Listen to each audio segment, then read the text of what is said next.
Chères auditrices et chers auditeurs, bonjour. Jour 6 du calendrier de l'Avent de la Pêcherie Brew Club. Et aujourd'hui, j'accueille Monsieur Marin. Bonjour. Bonjour Marin, bonjour Yves. Bonjour. Et bonjour Raph. Bonjour. Est-ce que vous allez tous bien? Oui. Ça fait quoi si je dis non? On peut en parler. Jours, au final. Comment? Comme les 5 derniers jours, au final. Oui, c'est vrai. Les trajets, chaque fois, ça ne vous pose pas trop de problèmes Non, ça va. Non, ça va, vous Pour l'amour du métier. vous accoutumez du... Voilà. Ouais, c'est bien. Mon On t-shirt commence à connaître commence le à chemin par cœur, donc... Mon t-shirt commence à bouger tout seul. Oui, c'est ça. 5 jours, c'est long, hein, quand même, avec les mains.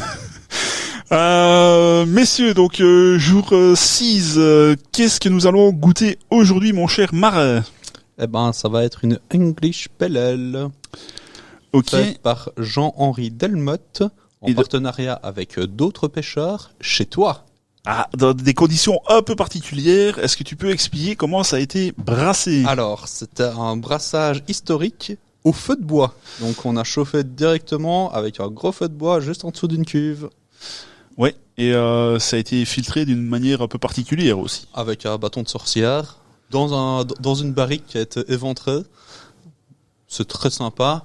Vous pouvez retrouver des photos, je pense, sur l'Instagram de la Bière Patrie et sur l'Instagram de la Pêcherie Brew Club. J'essayerai d'en mettre ce jour 6 parce que je ne sais pas si j'ai mis des photos de ça, mais j'en ai toujours en tout cas, donc De toute façon, d'ici là, t'as le temps de poster. oui. Oui. Donc au feu de bois filtré dans du fouet, si je ne me trompe pas. De la paille. De la paille, merci. Donc c'est vraiment particulier. C'était vraiment chouette à voir. J'ai été content d'assister à ça. Donc elle a été brassée le 30 août. Et donc nous allons déguster cette bière. Est-ce qu'on pourra retrouver le même mou dans plusieurs bières différentes de ce calendrier? Exactement. En fait, le mou a été séparé en portions de 20 litres. Oui. Et alors, elle va revenir avec d'autres ferments, d'autres levures. Oui. Et en fait, l'idée, c'était du coup aussi de partir pour voir un petit peu les différences. Voilà, voir si la différence était vraiment très marquée ou quoi, et voir l'impact que ça pouvait avoir. C'est toujours, en tant qu'amateur, très intéressant de faire ce genre d'exercice. Alors, je vais peut-être m'avancer un petit peu vite, ne connaissant pas vraiment tous les aspects, mais les levures ne viendraient pas de chez quelqu'un en particulier, d'un grossiste en particulier? Alors, les levures nous ont été offertes lors du brassage, ainsi que les grains et les houblons, par un partenaire de la pêcherie pour ce genre d'exercice, qui est Brewland. Donc voilà, on les remercie évidemment. Et alors on va goûter cette bière-ci. Si Raph veut bien nous faire le plaisir d'ouvrir cette 6e bière du calendrier. Voilà. Et pour information, du coup, le style de base était plus, le mou était plus prévu pour une bière saison, Oui. assez rustique, déjà par la manière de brasser, le foin, la paille, tout ça. Le côté un petit peu boisé, résineux, vu que c'était passé aussi directement dans des barriques ouvertes. Et ici, c'est la levure, c'est la Pinnacle Heritage English. Ok. Alors, Raph fait toujours aussi bien ça. J'en mets la moitié à côté. mais- Et on sait ce que cette levure peut apporter Alors là, tu me poses quelque chose, il faut que j'aille voir sur le site. Du coup, Ouais, ce qu'on va faire, c'est qu'on va commencer nous trois à décrire un tout petit peu la bière et comme ça, Marais aura peut-être l'opportunité de nous dire les caractéristiques de la levure. Les amis, sur la couleur de la bière, qu'est-ce qu'on peut dire? On est sur un cuivré clair, un doré foncé. Je ne sais pas. Doré foncé. Ouais, doré foncé, donc on est sur une belle pélée, saison foncée, mais ouais, on est... alors, vu que ma compagne est bijoutière, ça c'est plutôt vieillard.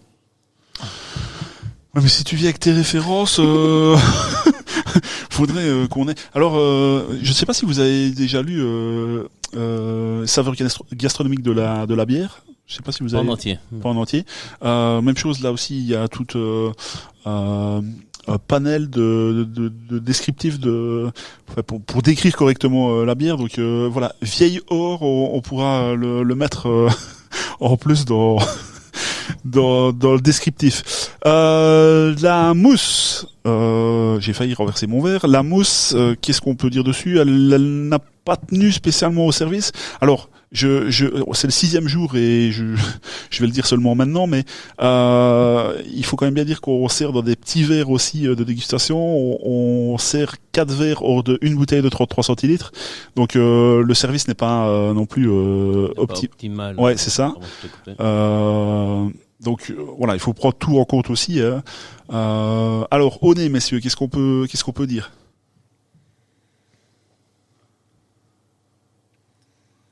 C'est fort herbacé. Hein. Ben alors j'allais dire le côté même fouet.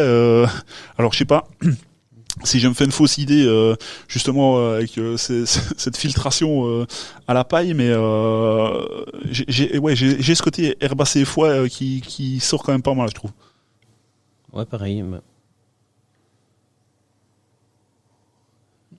Ça prend même un petit peu là-dessus, je trouve. Il y a de ça, mais je pense aussi que c'est les houblons qui ont été utilisés, qui étaient quand même aussi en bonne quantité, en tout cas en upstand, donc en fin de brassage. C'était quoi? Non, ça j'ai... Autant j'ai aidé, mais je n'étais pas à l'origine de la recette, donc... Et tu as trouvé quelque chose par rapport à la levure des amis de chez Brouland? Oui, du coup, c'est la Pinnacle levure de bière sèche Heritage English Ale, donc qui est parfaite pour tous les styles anglais. D'ailleurs, ça se sent, il y a de nouveau un petit peu de marmelade d'orange. Hein. J'allais dire, j'ai un côté un peu frais, je n'arrivais pas à retomber sur le nom, mais j'ai la quelque levure chose ici est en prévue. plus du côté repassé. Mais... Pardon, vas-y, continue. La levure ici est recommandée pour tout ce qui est ESB, donc Extra Special Bitter, les English Barley Wine et ce genre de choses. On est quand même... Le mou ne se prête pas exactement à ces styles-là. Alors, je vais dire quelque chose, je sais bien que ça va retourner le cerveau de certains, et je vais mettre toutes les précautions qu'il faut. Ce n'est pas une trappe quadruple. Voilà, qu'on soit bien d'accord. Mais je retrouve un nez léger de banane, mais attention, pas la banane comme je vous dis, on retrouve avec certaines levures dans la trappe quadruple, très fort. Vraiment l'odeur de banane déshydratée, vous voyez Banane plantain, un petit peu, ouais. Ouais, mais enfin, j'ai vraiment cette odeur de celle qu'on met dans le rhum arrangé, là, vous voyez Ah oui, là, je vois, oui. Ah, je remets mieux, tiens. Ah, je remets mieux, effectivement. Non mais clairement c'est pas la banane qu'on retrouve dans les levures enfin qu'on dit belge souvent, mais c'est pas ça, c'est vraiment ce côté peut-être comme tu dis plantain, mais j'en ai pas mangé assez souvent, mais vraiment ce côté séché. C'est un côté vert aussi. Enfin, je n'arrive pas à mettre un mot dessus. Par contre, moi ce qui m'étonne quand même, c'est vu la couleur, à l'odeur en tout cas, on n'a pas vraiment de côté vraiment caramel ou quoi, alors qu'à l'odeur on pourrait se dire bah elle commence déjà à être légèrement ambrée, mais au nez c'est plutôt un peu brioche pour le côté maltais, mais il y a pas vraiment de point de caramel. C'est quoi le côté frais? Enfin... Il y a un côté frais que j'arrive pas non Ouais. plus. C'est pas de l'eucalyptus comme on a déjà eu le premier jour non plus, mais on a quelque chose et je n'arrive pas à mettre dessus, mais ça m'intrigue. Ouais, pareil. Alors tant que je suis dans les bêtises et que je dis des choses que personne n'a probablement senti, mais j'ai une poète comme un nez de cacahuète. Je sais pas si vous avez ça, mais Non. je sais bien que je vais paraître débile en disant ça, mais Comment ça s'appelle les fruits en forme d'étoile qu'on met sur les pâtisseries là? carambole. Carambole. Voilà. Oh, bah, Mais moi, je veux dire, comme Carré Château, j'en ai pas mangé assez pour savoir.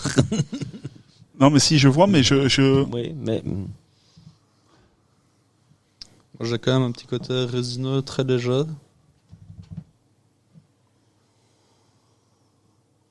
Après c'est frais, hein. Il y a un peu de verre, c'est un peu herbacé, mais genre herbe fraîchement coupée quoi. intriguant en tout cas. Ouais, vraiment. Mais par contre, ouais, quand tu dis carambole, ouais, ça, y a un peu de ça. Ouais. On sait un peu la banane. Et en alcool, on est à combien? Alors, je n'ai pas ici. Je crois que ça doit être quelque chose autour de 6 degrés. On goûte, messieurs. Santé. Santé à vous.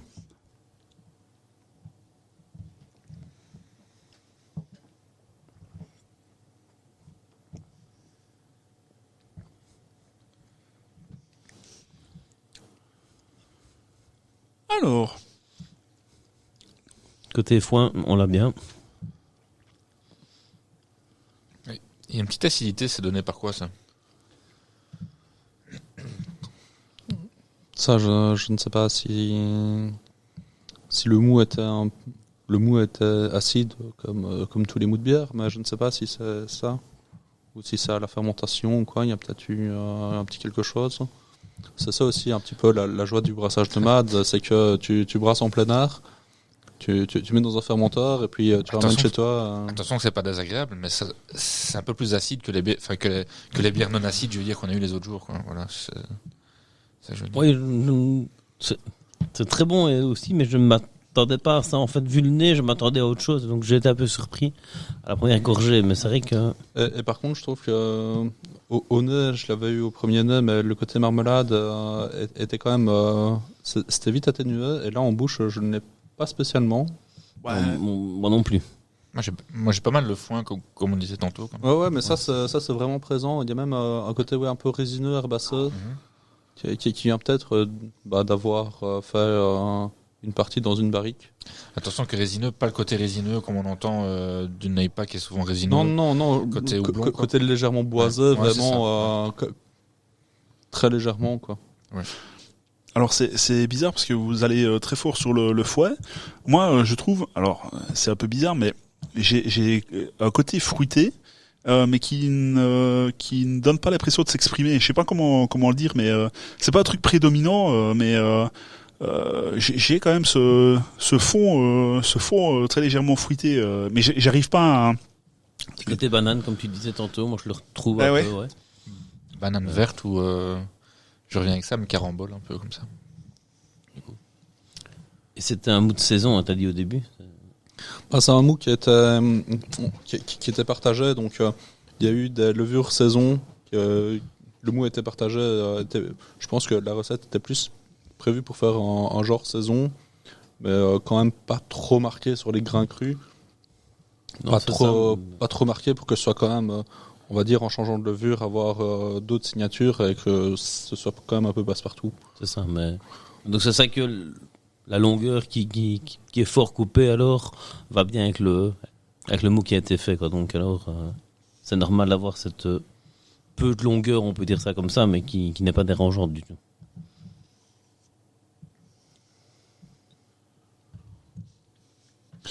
En termes de pétillance, C'est plutôt léger. Hein. c'est très léger, ouais. Je sais pas ce que vous en pensez de manière générale, en fait. Moi, je trouve qu'il y a rien, enfin, il y a rien. C'est médisant, il faut que je pèse mes mots, mais il n'y a pas quelque chose qui s'exprime par-dessus tout. Mais je trouve que c'est quand même agréable à boire et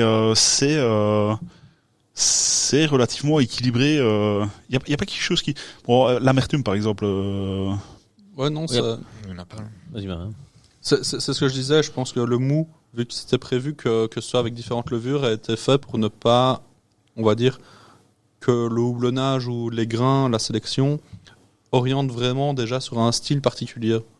Que ce soit un peu passe-partout, donc très équilibré Oui. et dans la finesse, pour vraiment avoir justement la signature de la levure et pouvoir comparer, ben voilà. Là, ici, on le fait dans l'ordre du calendrier de l'Avent, mais pour ceux qui l'ont chez eux ou quoi, si vous ne voulez pas le faire dans cet ordre-là, c'est peut-être sympa de reprendre toutes les bières qui viennent de ce mou-là et de les tester sur une même soirée, limite de remplir les verres les uns à côté des autres et de passer de l'une à l'autre pour avoir les différences. De voir comment la levure a agi. Voilà, alors que c'est le même mou à la base. Après, les fermenteurs n'étaient pas les uns contre les autres, donc il n'y a peut-être pas la même température de fermentation non plus, donc ça peut un peu varier. Mais... Ouais. Comme on a une même base, ça peut partir un peu en étoile. Tu voulais. C'est vrai que c'est fort intéressant et maintenant, vu le nez complexe, on s'attend peut-être à quelque chose d'un peu plus complexe en bouche. Oui. Mais c'est franchement intéressant à goûter, c'est pas mal fait. Je suis déçu, il n'y a pas un côté poire. Elle a été brassée en dessous d'un poirier, il n'y a pas de côté poire. C'est dommage. Alors on aurait pu essayer de mettre des jeunes feuilles ou des jeunes pousses pour essayer d'avoir un peu ça, mais... C'est trop tard, c'est trop tard. Et les poires ne sont plus là. Elles sont transformées en sirop, donc c'est fini. On ne saurait plus. Très chouette dégustation aussi. Elle nous a un peu plus, comment est-ce qu'on pourrait dire, interpellé. Elle nous a un peu plus mis dans nos retranchements. Je sais pas comment je peux présenter ça. Vous donner un peu de fil à retordre. Voilà, tu parles mieux que moi, dis. C'est beau ça. Je ne sais pas s'il y avait d'autres choses à dire sur cette bière, Marais. Pas spécialement. Non. C'était une bière du coup qui a été faite à plusieurs, vu qu'il y avait au final 6 personnes, quelque chose comme ça, qui sont relayées pour la phare, pour les différentes étapes, pour alimenter le feu, tout ça. C'était quand même un peu l'événement lors de l'événement que tu faisais chez toi, justement. Ouais. Ça faisait l'animation. Et d'ailleurs, je les félicite parce que ce jour-là, il y avait quand même pas mal de vent et ils ont un peu galéré avec avec le feu. Donc, je sais que ça a été un peu rock'n'roll. C'est vrai que ceux qui étaient sous le chapiteau au gaz, c'était un peu plus facile, on va dire. Mais voilà, félicitations encore à eux d'avoir brassé ce mou, parce que je vais pas dire cette bière, parce que c'est ces bières, et on pourra éventuellement les redécouvrir plus tard dans ce mois de décembre. Messieurs, je vous remercie pour cette dégustation. Merci. J'ai oublié le nom, Monsieur Delmotte. Delmotte, ouais. Là, du coup, c'était Jean-Henri Delmotte, mais qui était pas tout seul. Hein. Il y avait aussi Frédéric Kloiskend, qui était là. Il y avait Nicolas Timmerman. Il y en avait encore plein d'autres. Ouais. Ben, on vous salue tous. Merci beaucoup pour cette bière. Messieurs, merci beaucoup d'être venus. Bon, peut-être que demain, on va découvrir d'autres invités qui auront envie de faire le déplacement plein de jours d'affilée, comme ça. Merci mille fois d'être venus. Et rappelez-vous, on est tous sous le même drapeau, celui de la bière patrie. Santé à vous. Santé. Santé.